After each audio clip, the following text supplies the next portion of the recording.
What's up, guys? Mike Sharp here again, Sharp Investing. I am going to do a bit of a follow-up on Meta and see what's going on right now after Q2. I probably won't put any images in this video just so I can talk and then get the video out without having to edit it much. But, you know, this is a great quarter. Obviously, everything looks good. Operating income's up by $1 billion from last year up to $9.3 billion. Revenue is up 12% on a constant currency basis. EPS is up to almost 3 from 246 last year.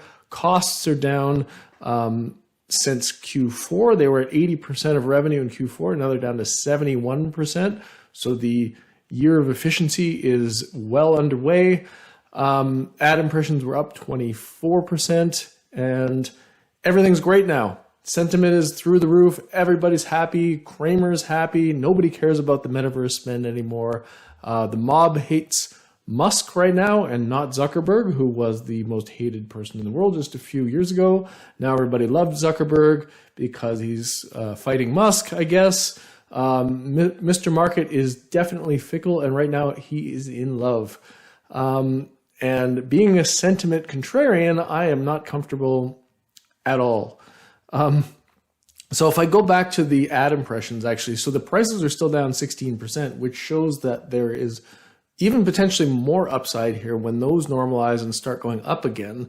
If we are in fact in this in economic expansion right now, which everyone thinks we're in. You know, this could turn around fast, and the upside could be even bigger. Like, I think that, you know, maybe the revenue growth actually accelerates from here. Profits continue to expand. There's lots of other stuff going on, but I have sold 75% of my position. I bought at average price of 127. I did a video when I did a first purchase in, I think it was November last year. So I got about a 127 average price, and I've been sort of selling on the way up. My last sell was about 25% of the original position at 285, and I've just got a quarter of it left. It's about a 6% position in my portfolio now. It started at, I think, 2.4, and now it's about 6%. And I don't know if I'm going to keep it or not. I might sell into the sentiment, and I might not. I might just keep this forever. So I'm not sure what I'm going to do yet, but I'm going to go back to the upside here. So there's still a lot of potential upside here, and I think that's what, you know, everybody sees it, right? Threads, everybody's happy about Threads. That could potentially increase revenue and earnings in the future in a few years. Reels is doing fantastic. It's up to 10 billion in run rate on revenue, and I think that's just going to keep going up very quickly. The Quest 3 is about to come out, and that could be a home run. Who knows? Like, it could be the biggest Christmas gift of the year. AI, you know, as soon as you say AI, everybody buys the stock, and this is a real AI play. They have, you know, a few different versions of it. One that's actually helping them increase their monetization, increase the what's the word? I forgot the word. Engagement. Yeah, the engagement in the platform. So like, if you go onto Facebook now, it just feeds you all this new stuff. So I actually find myself going, oh, Facebook's more interesting now, right? So they're using it for that. They're increasing the value to the advertisers on the platform. And everything seems to be going really well here. But I guess my question is, now we're at 800 and something billion, 820 billion in market cap.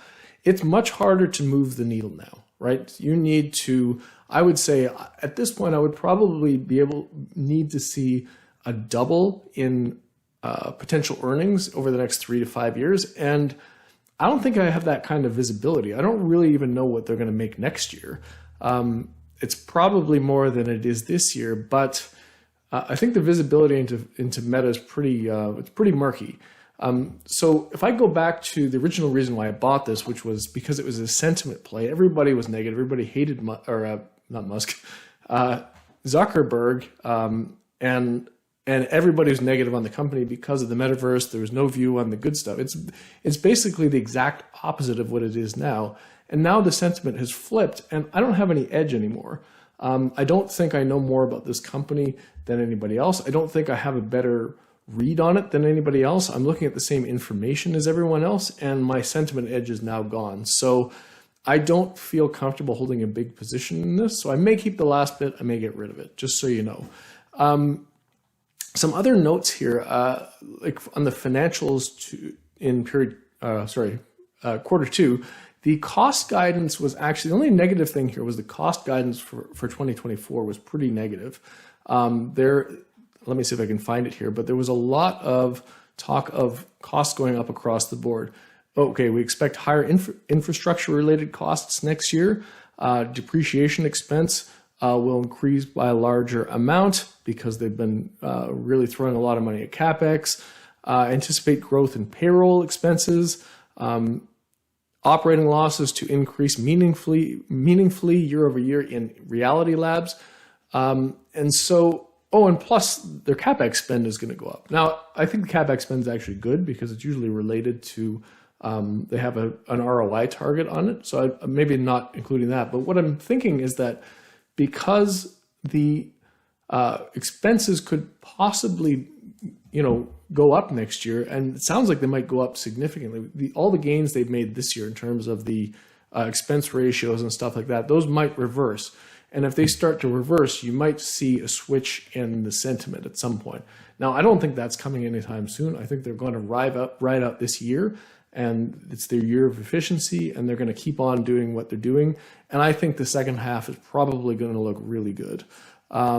So interested to see. I don't have a really strong take here. Sorry if you're waiting for that. But yeah, I think like the bottom line for me is this. Oh, actually, hold on. Let's look at the financials just quickly. So revenue is up 12%, like I said, in constant currency. Expenses are down to 71% over the last 2 quarters, which is great. If I look at stuff like free cash flow, I think the free cash flow number you have to pull apart a little bit. They had working capital adjustments in this quarter that were pretty big. There's a $5 billion positive effect there, which I think is skewing the free cash flow number. So what I want to do is back all those working capital adjustments out because I don't think they're real cash flow. And without those, you get about 25.7 billion in operating cash flow. And that would mean you probably land at 55 to 60 billion in operating cash flow for the year. So, and if you do a multiple on that, it's a 14 to 15 times multiple. Of course, there's going to be CapEx coming off of that. Maybe it cuts it in half. I think it was about 30 billion was the was the CapEx estimate at the high end. So they might end up with about 30 billion in free cash flow, which, that's a pretty big multiple. I think you're almost pushing like 30 times free cash flow now in terms of market cap. So that's a pretty big multiple. Operating cash flow, but again, I should say that the CapEx spend is actually good with this company, I think, because it's investment into the future, and they usually get a pretty good return on their capital. So if we just go back and say operating cash flow 60 billion, a 14 times multiple on that's actually not a bad deal, right? The other one thing that I would mention that I keep mentioning in these videos is that the share-based compensation is a bit of a trick. So they give out all these shares as compensation, and then they go into the market and buy the shares back. But all that avoids the important part of the cash flow statement. So if we take the actual share-based comp out and the working capital adjustments out, the operating cash flows close to 19 billion, 18.7, I think.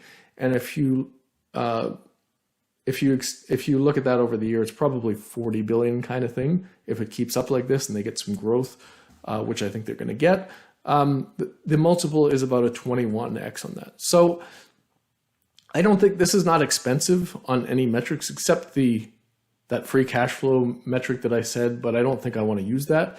I think it's fairly priced. This is not a cheap stock. This is not an expensive stock. It's a great business. We all know Meta is a really great business and probably deserves a little bit of a premium, if not a big premium. But it's just not in my wheelhouse anymore. I wouldn't be buying at these levels. And in fact, I've been selling on the way up to these levels because it's not a no-brainer to me anymore, like it was back in November. But I think that's pretty much it. I'm leaning towards just holding on to my remaining position here, unless I find something that's super cheap that I want to cash in exchange for. Anyway, that's it for my take on quarter two. Hope you got something from that, and we'll see you in the next video.